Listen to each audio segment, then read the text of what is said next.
video time. Oh my god. Oh my god. Alright, here we are again. Late evening edition.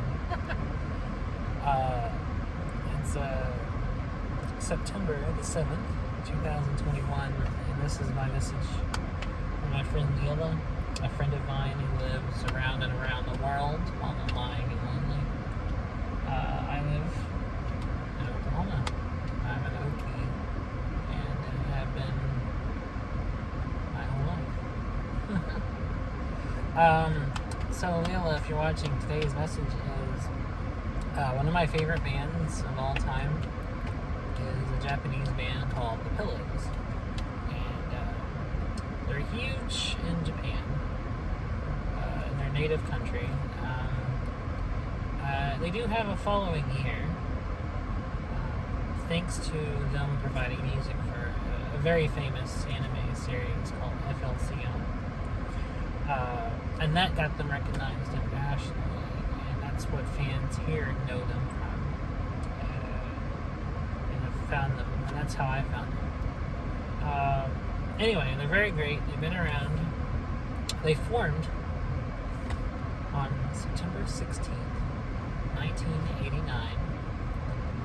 They released their first EP in 1990, and they're still going today. Their first proper full album was called Moon Gold, and was released in 1991, the year I was born. And then after their first two albums, their bassist left, and they have remained since a trio. Since then to be a three-person band, with supporting bassists playing with them over the years, various unofficial members playing bass guitar on their albums and live concerts as well.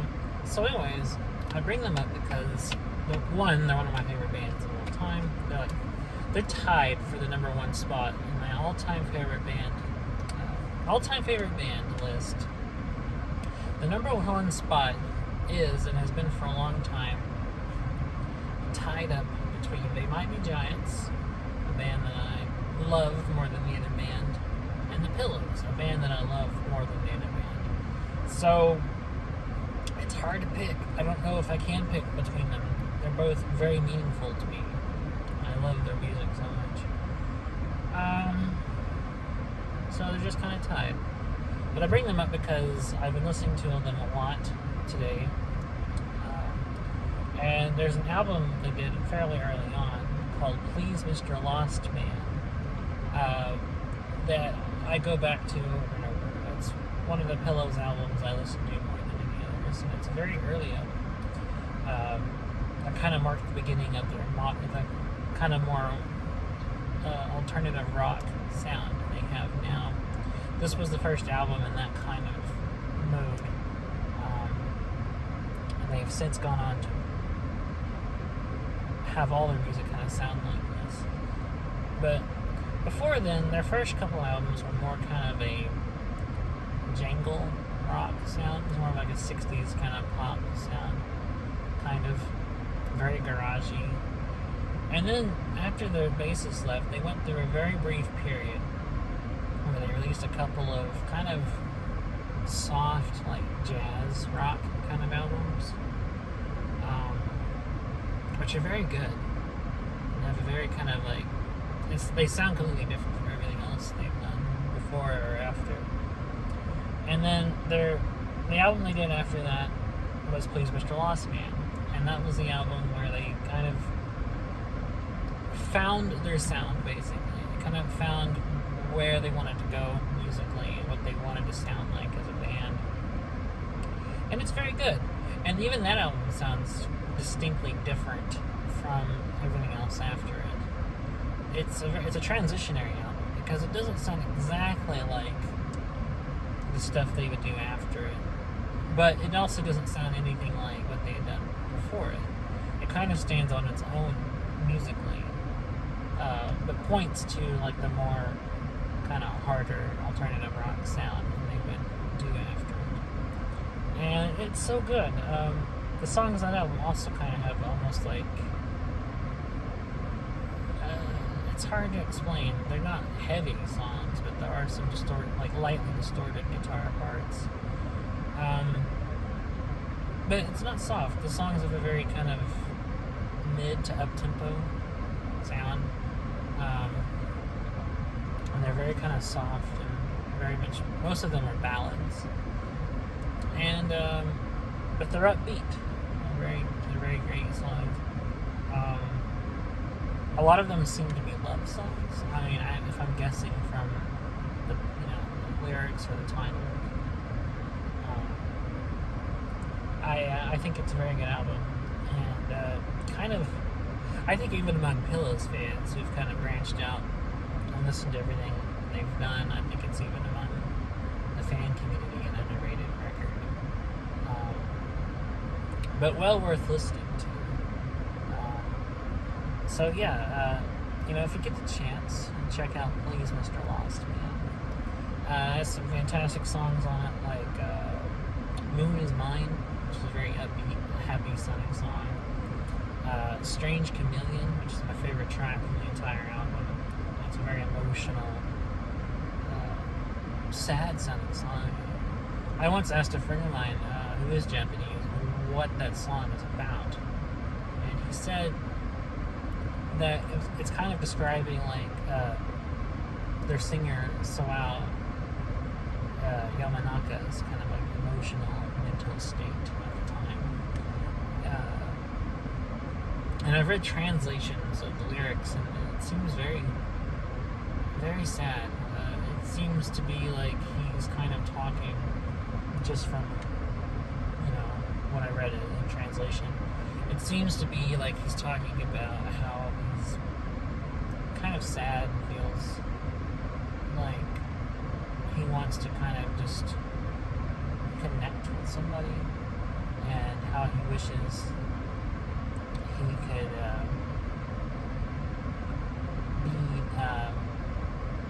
be enough for somebody, be enough for anyone, I guess. There is a recurring line in English in that song that says, "I want to be your gentleman." And it seems to me like it's a love song pining for someone who he loves, and maybe wants, but also feels inadequate. And it's just a very emotional, powerful song, and I really like it, and I think about it all the time. I wish I knew Japanese, or could even replicate it phonetically and sing along with it. Like, I can hear it all day long, but I could never make myself memorize what those words are to sound like, to at least sing them, even if I don't know what it's saying, to replicate them phonetically. Like I said, the only lines in English are, "I want to be your gentleman," which begins the verses, and the words "strange chameleon." So it's very, very interesting song. Seems to be a lot of layers going on, and it seems like he was unpacking a lot when he wrote it. There's other great songs on it too, like the title song, "Please Mr. Lost Man." A very, very, very great song called "Ice Pick," which has a very kind of melancholy sound. But all of their stuff does. The Pillows really have kind of two modes. They either have really upbeat, uplifting, rocking songs, or they have very kind of melancholy sounding songs. And sometimes both at the same time. They're very good at writing songs that also just kind of ride the line between both. They sound simultaneously upbeat, but also have this kind of layer of melancholy underneath it. But Ice Pick is a great song. I have no idea what it's about. I think years ago I read a translation of what the lyrics are, but it's been so long I can't remember. This would have been about like a decade ago. And that's another thing. I've been a fan of them longer than I have been a fan of most bands. So my history of them, I guess I'll go into it. My history of the pillows is I discovered them like most English-speaking audiences, or even like audiences in the West, through watching FLCL, also known as Hooly Cooly. I caught it years ago on Adult Swim when it aired late at night, like so many people of my generation. And I loved the series. Like, I fell in love with it instantly. I could relate to the characters. And I saw a lot of my own kind of budding adolescence at the time, because I was about maybe 11 or 12 when I first watched it. And one, it was the weirdest thing I'd ever seen, but two, in a way, I heavily connected with it. I connected with the story, as absurd and as random and as slapsticky as it could be. I still connected with it, because even though it is those things, it is a very much a screwball kind of sci-fi comedy, there's also a lot of moments of true melancholy and a lot of like sad kind of scenes and characters going on too. It's a very fast-paced show, but there's a lot of parts of it where it kind of stops, takes a breath, and some very slow kind of melancholy scenes. So the creators of the show, instead of using someone to come in and write music for it, like a composer, they decided, because Star Records, who co-produced the series, was actually the label, or an affiliate of the label the Pillows were on, and the director of the series liked the Pillows and wanted to use their music. So instead of like songs written for the series, they just used songs from the albums they made around that time, and so that became the show's soundtrack. And so not only was the show great, but I instantly loved the music. I didn't know who it was, or obviously, because at the time I was so young, I barely knew anything about music anyway, much less Japanese music, stuff that wasn't American music. But I remember like hearing it and being like, oh my god, this is like some of the best music I've ever heard. It kind of like blew my mind. I'd never heard anything that good. I mean, I grew up loving music, and I grew up loving the stuff all the kids get into. They're exposed to it. I remember listening to the Beatles very young and relating to them, listening to stuff I'd hear here and there on the radio, like Eric Clapton, the Rolling Stones, and liking that.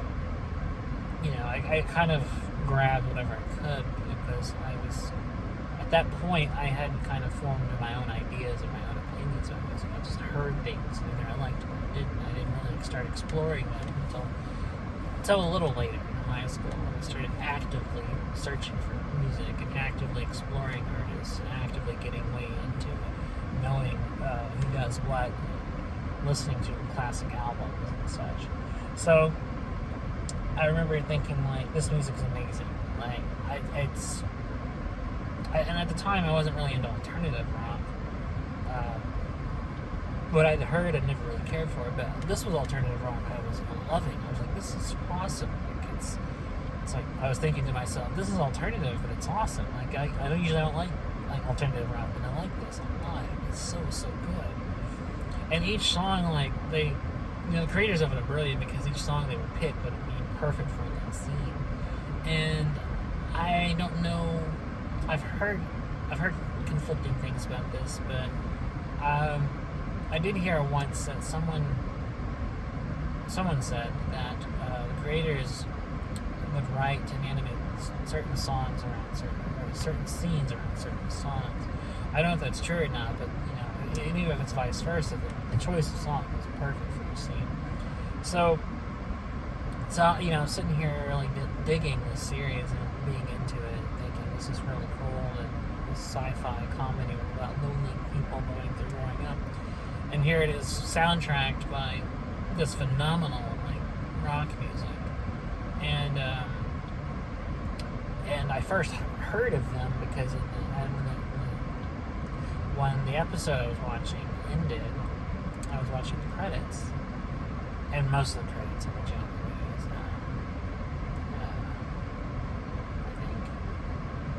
I think. But I noticed the name. I noticed the Pillows. this must be the band doing this. So, cut to a little bit later. I'm at school, and I'm online. We had a computer class, so we was supposed to be for typing, but I would often blow lessons and just browsing it. And I looked them up, and I read all about them, and I started listening to their songs online. And I've been a fan ever since. So that was around the time I was at 11 or 12, and I've been a huge Pillows fan ever since. And the older I've gotten, the more I've explored their music, and I've listened to it lots of times. And started listening to the stuff outside of just what was in FLCL. And I love it. And they've influenced me as a songwriter. I find myself, like, writing chords and things for the guitar that sound very similar to the chords I use in the music. And even certain songs, like, I notice will sound similar to, like, what I thought, like, coming up with on my own. It's not a direct copy, but I do hear a lot of the influence in my own guitar playing for stuff. But a band that has moved me and still moves me is deeply, whose music I connect with more than just about anyone else's music, as far as those rock music goes. I think it's inevitable they're going to be an influence, they're going to be an inspiration to me, because they very much are. They're one of the bands that really got me seriously into just listening to music, to loving music. And, they're one of the bands that pushed me into, like, really hardcore going into music, and, like, starting to really dig in and find stuff and listen to stuff and obsess over it. And I also think that they're one of the bands that kind of inspired me to start playing music a little later. Around the time I was about 14 or 15, I don't know exactly what triggered it, but I found myself wanting to start playing music. I think because I loved it so much and I was getting into it so much that I found within myself the desire to create it as well as listen to it. And I think subconsciously, I think they have a big influence on that too. And so I've always just been a fan. And I think the only band I've been a fan of longer than the Pilgrims is Pink Floyd, who I found years before them, and got way into them. Started seriously loving them, and my love for them has only, like, grown over time, just like the Pillows. So yeah, I wish the Pillows were known internationally and had a huge following everywhere, but in the U.S. they're very obscure. They're a cult favorite, I guess you could say. They're not really known outside of kind of the anime fans or the FLCL fans, or I think on the broadest scope outside of, like, an anime scene or the nerd scene. They're a very niche band for a very niche audience here, and but they are big enough to where when Adult Swim produced new seasons of FLCL, a few years ago, FLCL Progressive and FLCL Alternative, they actually, like, had the Pillows come in and, like, provide, like, a couple new songs, and, like, redid all their classic songs for the soundtrack. And they even had, there was even a mini tour through the U.S. Pillows.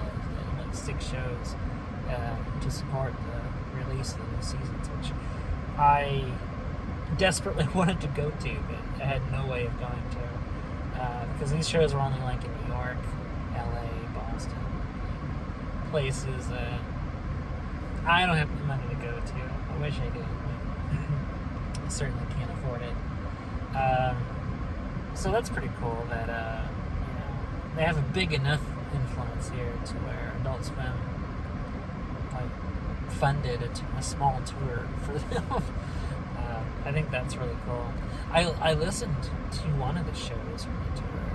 Somebody bootlegged it. It was, online somewhere on YouTube.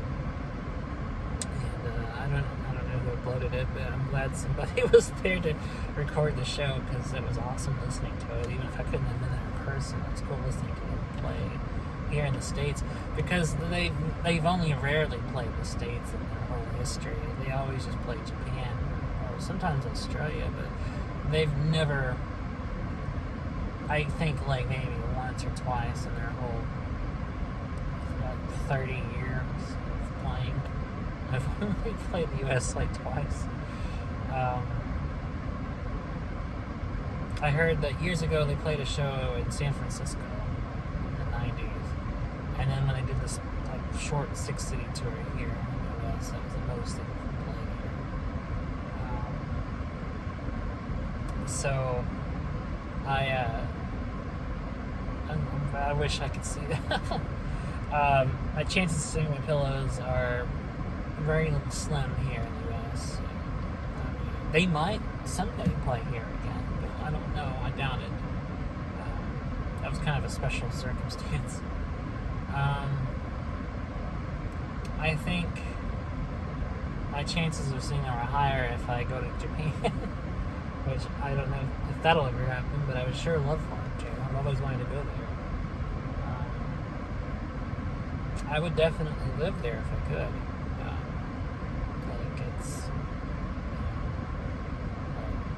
I've always wanted to go to Tokyo and live there. I would do it in a heartbeat. Like if someone gave me, like, several thousands of dollars, like tomorrow, to do whatever I wanted to do with it, the first thing I would do is like move to Japan and live there for a little while and just see everything. And then I would definitely catch a pillow show while I was there. Because they're still active there and they still tour all the time there. They're still putting out albums. And their frontman, Sawai Yamanaka, who is the singer as well as writes all the music, he's been doing a bunch of stuff lately. He's been very active doing a lot of solo projects as well. He stays busy. He's always putting out solo albums, or he does he has side bands that he does things with. He puts out lots of solo albums or solo EPs a lot. And those are all good too. Like I listen to that stuff too. And I know the other two members of the Pillows, they have their own side projects they do as well. So I mean, they're still busy. So, anyways, the moral of the video is check out the album, Please Mr. Lastman. It is, as of right now, available on YouTube. It's one of the albums by them that's kind of always available somewhere. Someone always usually has it posted somewhere, which is not the case with some of their albums. Some of their albums seem to get put up there and then taken down a lot. And some of them just kind of stay. But I'm glad there are enough Pillows fans to constantly be uploading full albums by them. And to those YouTubers out there, thank you very, very much.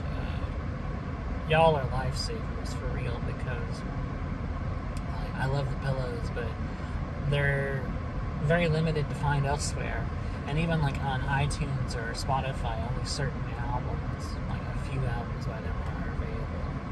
They don't have like their whole discography, so usually YouTube is the only way I can listen to them. That's if I don't like spend $50 an album buying them from Amazon, because their CDs are like really expensive to buy online because they're all imports. But yeah, so that's kind of the video I was going to do about the Pillows and how much I love the Pillows, and I hope that you listen to the Pillows because they're great.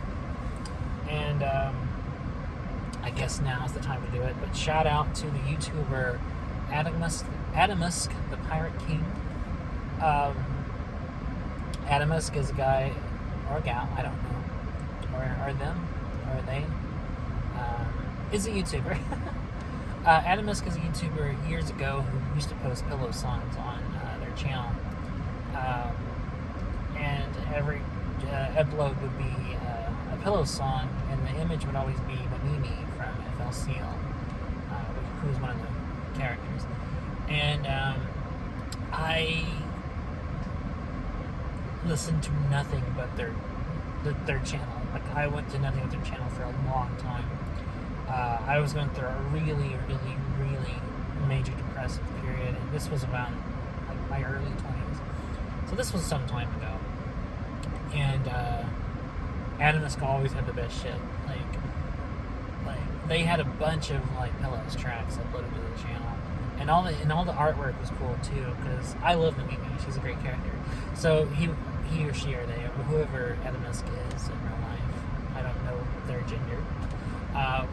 Whoever they were had a lot of like cool artwork that they would have to the videos. So like while you're listening to the Cool Pillow song, it would either be like a frame from FMCL, or it'd be like a panel from the manga, or it would be an illustration from the light novels of FLCL, or it would be like original photos of like dolls made up to look like Mimi, or just whatever.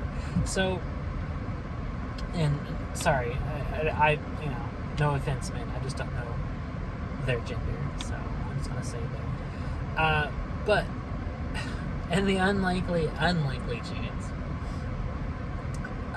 they're watching this right now, I just want to say, if you happen to see this video somewhere, and this, thank you, just thank you. Like, it sounds corny and probably a little hyperbolic to say, but your channel really saved me. I was going through a lot of horrible shit, and I was so depressed, and the only thing that got me through was your uploads. And just knowing that, you know, just knowing that there was somebody out there who was as huge a fan as I was, and had access to all their like tracks to upload, and had like the coolest like illustrations, like, you know, on their videos, and who was really cool about interacting with the commenters. I really appreciate it. Like I to this day, I appreciate you.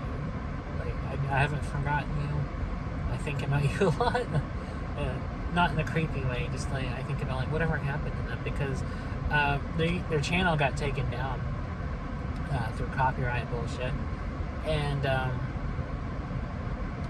their channel still exists. There's just nothing on it anymore, and I'm still subscribed. I'm still, even to this day, out of loyalty, subscribed. So, Adam, if you happen to be watching this, just know that as long as your channel is on this platform, I will still be a subscriber for life. So, thank you very, very much. And just know that I appreciate you. So, you know, thanks a lot. Anyway, I guess that's it for today. I'll try to be back tomorrow to do another one of these video messages, because I try not to skip a day unless something happens, or I just can't do it that day. So, in the meantime, thanks for watching, Lilla, and if we don't talk today, then I hope to talk to you tomorrow. So, catch you later.